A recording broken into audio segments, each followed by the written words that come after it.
There are two ways to destroy a defender. You can make him run, or you can make him stop. Vinícius Jr. does the first. Lamine Yamal does the second. One attacks space with terrifying acceleration, endless dribbling and physical explosiveness. The other slows the game down, waits for the defender to make one wrong decision, and then creates something the defense never saw coming. And now, football has given us one of its most fascinating modern wing battles. Vinícius Jr. versus Lamine Yamal, the explosive overload against La Masia intelligence. And before we get into the numbers, make sure you subscribe, because this isn't just another player comparison. We're trying to answer a much bigger question. Which type of winger is defining modern football? Vinícius Jr. was not always the finished superstar we see today. When Real Madrid signed him from Flamengo in 2018, the talent was obvious. The acceleration was frightening. The confidence was enormous. But the end product was inconsistent. He could beat a defender and then lose the ball. He could sprint past two players and fail to finish the move. But Madrid didn't abandon the idea. They developed him. And eventually the raw speed became a weapon with a purpose. Vinícius learned when to attack the fullback, when to run behind, when to stay wide, and, perhaps most importantly, when to turn a 1 versus 1 into a 2 versus 1. That is what makes his dribbling so dangerous. It's not just that Vinícius can beat you. It's that defending him often requires help. And the moment a second defender moves toward him, another player becomes free. That is the explosive overload. Give Vinícius space and he attacks it. Give him a defender and he attacks him. Give him two defenders and he can create space for someone else. And eventually that pressure produces numbers. Real Madrid's own records show just how consistent that production became. From 2021/22 through 2025/26, Vinícius scored at least 20 goals in every season. 22, 23, 24, 22, and 21. 5 consecutive seasons above 20 goals. At Real Madrid, only 7 other players had previously managed that achievement. And his biggest moments have increasingly arrived on the biggest stage. On 28 May 2022, in the Champions League final against Liverpool, Vinícius scored the only goal of the game as Real Madrid won 1-0 in Paris. 2 years later, on 1 June 2024, he scored again in a Champions League final, this time against Borussia Dortmund at Wembley. UEFA subsequently named him the 2023-24 Champions League Player of the Season, after 6 goals and 5 assists in the competition. This is the Vinícius formula. Speed, repetition, pressure, and eventually, collapse. But then there is the teenager who doesn't need to play the game at that speed. Lamine Yamal's story feels almost impossible. He joined Barcelona's academy at 7. He moved through the youth system faster than almost anyone around him, and on 29 April 2023, he made his Barcelona first-team debut against Real Betis at just 15 years, 9 months and 16 days. But the remarkable part wasn't simply his age. It was the way he played. Yamal didn't look like a teenager trying to survive senior football. He looked like someone who already understood it.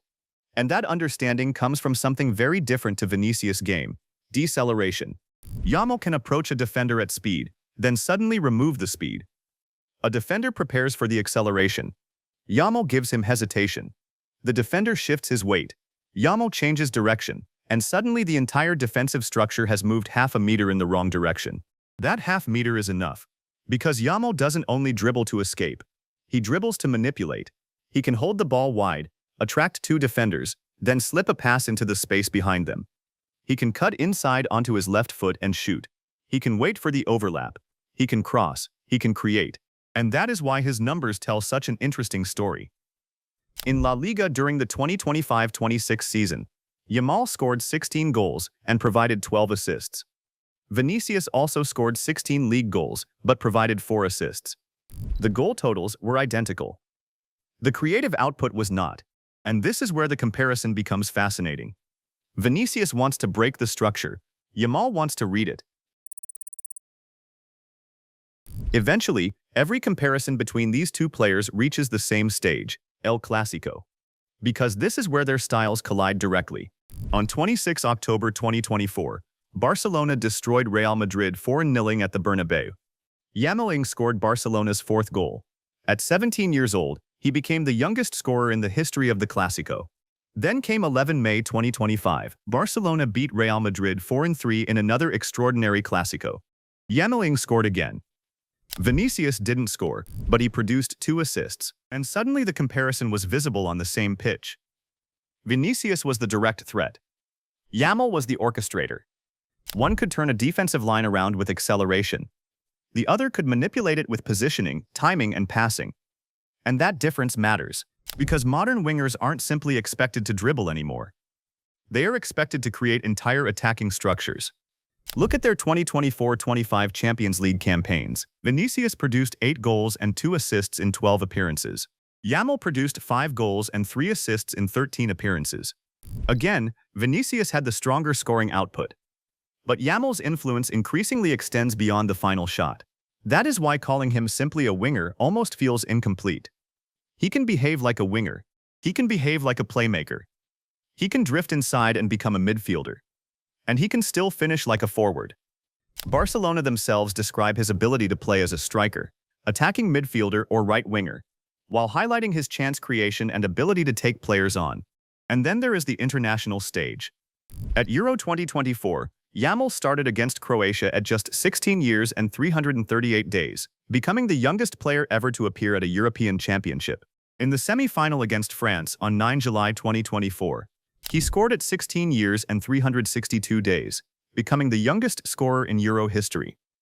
4 days later, he helped Spain win the European Championship final against England. That is not normal teenage development. That is accelerated football intelligence. This is where the easy answer falls apart. If you need a winger to attack a high defensive line, Vinicius. If you need someone to turn a static defense inside out with combination play, Yamal. If the game becomes chaotic and there is 30 meters of grass behind the fullback, you want Vinicius running into it. If the opponent sits deep and gives you no space, Yamal's ability to slow down, manipulate defenders and create passing angles becomes incredibly valuable. Vinicius is more explosive. Yamal is more calculated. Vinicius overwhelms. Yamal manipulates. Vinicius makes defenders fear the next sprint. Yamal makes them fear the next decision. And perhaps that is why this rivalry is so fascinating. They are not actually trying to become the same player. They are becoming 2 different answers to the same modern football problem. How do you create an advantage from the wing? Vinicius says, run at them until the structure breaks. Yamal says, move them until the structure breaks. And football may eventually tell us which method is more powerful. But right now, we are watching something special. One winger represents the evolution of explosive Brazilian attacking football. The other represents the latest expression of Barcelona's obsession with technical intelligence. One was forged through the pressure of Real Madrid. The other was shaped by Masia. One is already a Champions League final match winner. The other is still only beginning to write his story, and that may be the most frightening part about Lamine Yamal. Vinicius is already the finished weapon. Yamal is still being sharpened.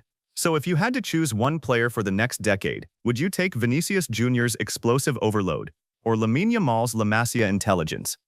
Let me know your answer in the comments. And if you enjoyed this battle, subscribe to the channel because the next comparison could be even more controversial. Vinícius Jr. versus Lamine Yamal, 2 wings, 2 philosophies, 1 generation. And the battle has only just begun.